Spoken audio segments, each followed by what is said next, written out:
प्रयागराज में bus conductor Harikesh Vishwakarma पर चापड़ से जानलेवा हमले करने का मामला सामने आया है। आरोपी लारेब हाशमी पर पुलिस का शिकंजा कसता जा रहा है। लारेब हाशमी के खिलाफ अब तक 2 मुकदमे पहले से दर्ज है, लेकिन अब धार्मिक उन्माद फैलाने के आरोप में कार्रवाई की तैयारी की जा रही है। पुलिस अपनी विवेचना में धाराएं बढ़ाने की तैयारी भी कर रही है। तो लारेब हाशमी ने विवाद में 24 नवंबर को कंडक्टर पर चापड़ से जानलेवा हमला किया था और हमले के बाद में उसने धार्मिक नारेबाजी की थी और एक वीडियो बनाकर सोशल मीडिया पर शेयर किया था, जो कि काफी वायरल हुआ था। वायरल वीडियो में पाकिस्तानी मौलाना का नाम लेकर धार्मिक उन्माद फैलाया जा रहा था। कोर्ट ने लारेब हाशमी को 14 दिन की न्यायिक हिरासत में जेल भेजा है, लेकिन घायल होने की वजह से वह जेल के अस्पताल में भर्ती है। लारेब हाशमी पर क्राइम ब्रांच के दारोगा ने जानलेवा हमले और आर्म्स एक्ट की धारा में FIR भी दर्ज कराई थी। तो एक बड़ी खबर आपको बता रहे हैं, ये वो वीडियो भी आपको दिखा रहे हैं जिसमें धार्मिक उन्माद फैलाने की कोशिश की गई थी, जिसके बाद में ये मामला पहुंचा कोर्ट में और उसके बाद में पुलिस पूरे मामले को लेकर जांच पड़ताल कर रही है।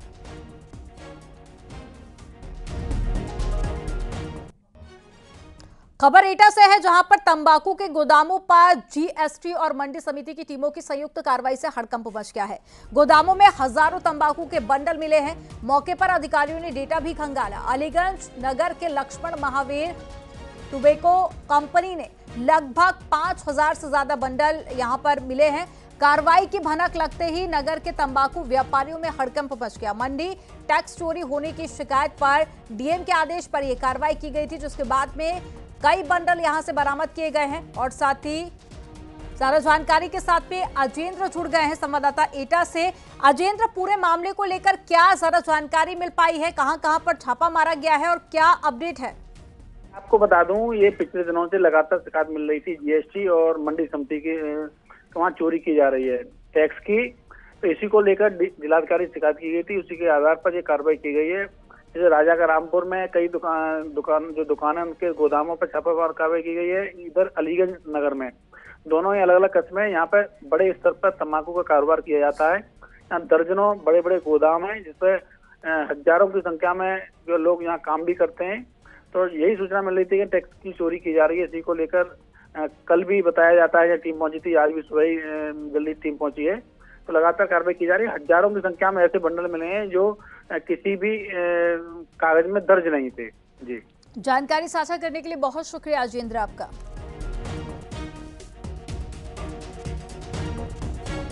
बांदा में कुत्तों के आतंक से लोगों में दहशत का माहौल बना हुआ है। एक हफ्ते में 109 लोगों को कुत्तों ने काटकर जख्मी कर दिया। गांव से बाजार तक के लोगों को कुत्तों ने अपना शिकार बनाया। कुत्तों के पकड़ने के लिए अब 13 टीमें बनाई गई हैं। तलाश में जुटे हैं नगर पंचायत के 50 कर्मचारी। शिकार हुए लोगों को रेबीज के इंजेक्शन भी लगाए जा रहे हैं। कुत्ते के शिकार से जख्मी लोगों की अस्पताल में संख्या भी बढ़ती जा रही है। मामला नरेनी कोतवाली क्षेत्र के कस्बे से सामने आया। तो एक हफ्ते में जो बड़ा आंकड़ा है, 109 लोगों को जख्मी किया है कुत्तों ने, जिसके बाद में 13 टीमों का गठन किया गया और अब कुत्तों को लेकर ऐसी व्यवस्था बनाई जाएगी ताकि लोगों पर हमला ना कर सकें, या फिर स्ट्रीट डॉग्स जो हमेशा लोगों के लिए खतरा बने रहते हैं, उनको लेकर भी लगातार मांग की जा रही थी कि उनको प्रशासन द्वारा कुछ ऐसा इंतजाम किया जाए ताकि लोगों को शिकार ना होना पड़े। हफ्ते में हमारे यहाँ इस हफ्ते करीब 109 डाक बाट के केस आए हैं जिनको वैक्सीन लगी हुई है, और इनमें जो है कुछ नए केस हैं, बाकी लोगों को पुराने जो लगते हैं वो लगे हैं।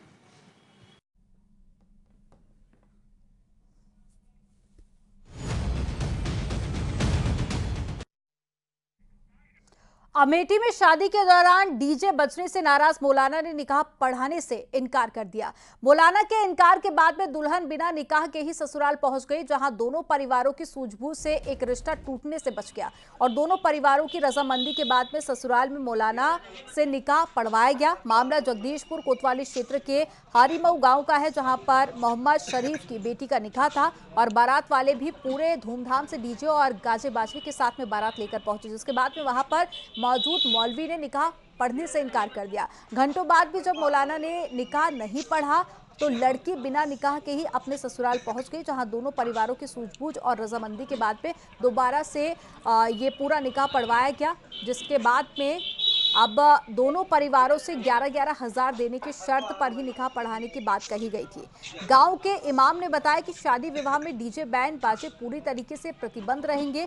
इसके बावजूद भी लड़की पक्ष और लड़का पक्ष के लोगों ने इस नियम का उल्लंघन किया। आपको बता दें कि कुछ दिन पहले भी मौलानाओं की बैठक में यह फैसला लिया गया था कि अगर किसी शादी में डीजे या फिर बैंड बाजा बजेगा तो वहां पर निकाह नहीं पढ़ाया जाएगा।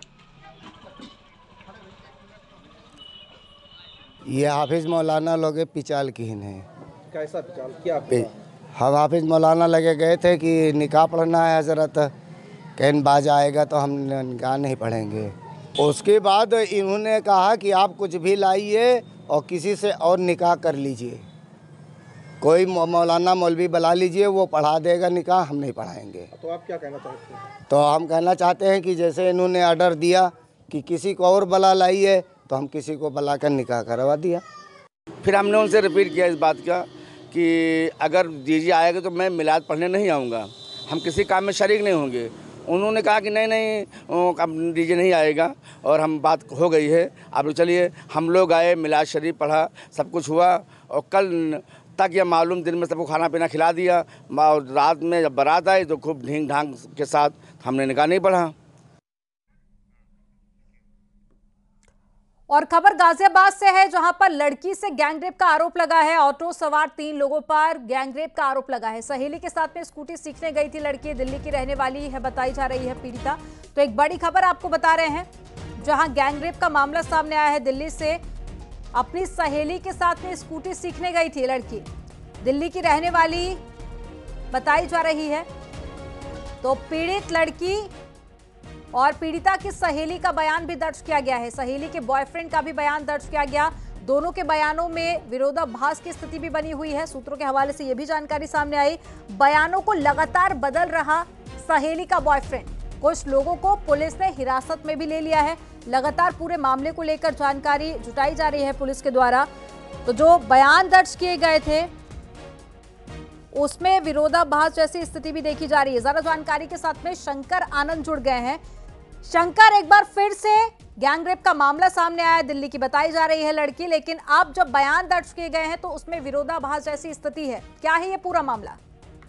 दरअसल ये जो मामला है ये गाजियाबाद के ट्रोनिका सिटी थाना इलाके का मामला है और ये गुरुवार की शाम को एक सामूहिक दुष्कर्म के इस मामले को अंजाम दिया गया। हालांकि जो पीड़िता है वो मूल रूप से दिल्ली की रहने वाली है, लेकिन वो अपने सहेली के घर आई थी और उस सहेली के साथ में जब ये स्कूटी सीखने के लिए गई थी, उसी वक्त में उसका बॉयफ्रेंड भी सामने आता है। और बॉयफ्रेंड जब आता है उसके थोड़ी देर के बाद 3 जिस तरह से संदिग्ध लोग आते हैं और उसके बाद इस दुष्कर्म के मामले को अंजाम दिया जाता है। तो यहाँ पर उसका अचानक आना और जिस तरह से बकायदा इस मामले में जो उसकी भूमिका है और जिस तरह से इस मामले में उसका बयान दर्ज हुआ है, ये अब बेहद संदिग्ध है। लिहाजा इन तमाम मामलों की गंभीरता को देखते हुए जो पीड़िता की सहेली का जो बॉयफ्रेंड है उसे डिटेन करके इस मामले में विस्तार से पूछताछ की जा रही है। और गाजियाबाद पुलिस के जो हमारे वरिष्ठ सूत्र हैं उनका कहना है कि जल्द ही इस मामले पर वो बड़ा खुलासा करेंगे, यानी कि हो सकता है कि आज देर शाम तक आरोपियों की गिरफ्तारी की भी खबर औपचारिक तौर पर पुष्टि की जा सकती है। लेकिन जिस तरह से गैंगरेप किया गया, जिस तरह से गैंगरेप के मामले में शिकायत दर्ज करवाई गई है, ये अपने आप में जो बड़ा मामला है। और ट्रोनिका सिटी थाना इलाके की जो पुलिस है इस मामले पर काफी विस्तार से तफ्तीश कर रही है और तफ्तीश के दौरान में तमाम फॉरेंसिक एविडेंस को इकट्ठा किया गया।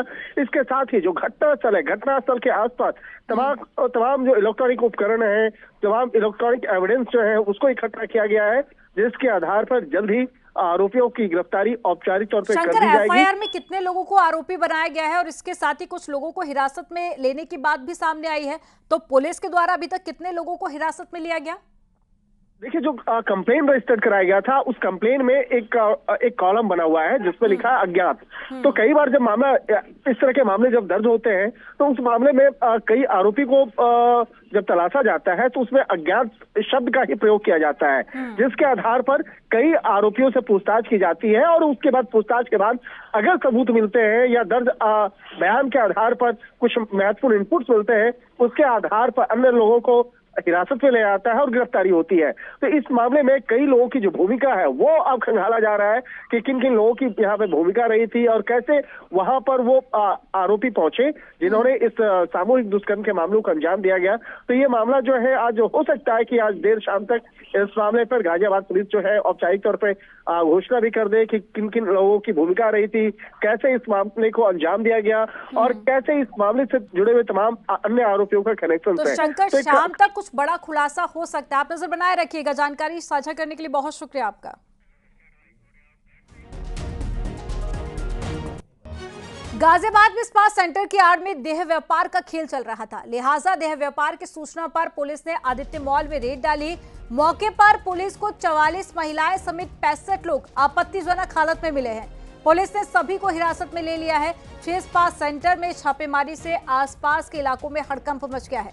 थाना इंद्रापुरम इलाके की घटना है जहां पर पुलिस ने यह पूरी कार्रवाई को अंजाम दिया। तो एक बड़ी खबर आपको बता रहे हैं, हिरासत में 44 महिलाएं और साथ ही बाकी पुरुष भी हम आपको दिखा रहे हैं।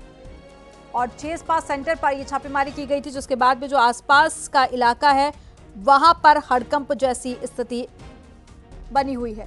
तो ये पहली बार नहीं है, इससे पहले भी कई बार इस तरह के मामले सामने आते रहे हैं।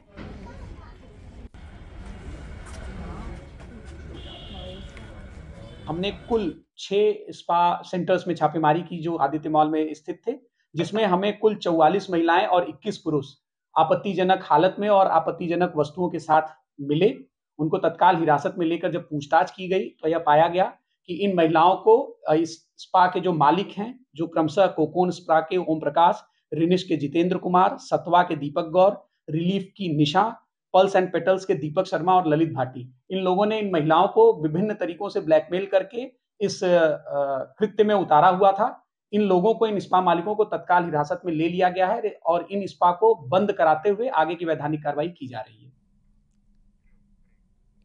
और यहां पर वक्त हो गया एक छोटे से ब्रेक का, आप देखते रहिए न्यूज़ 18।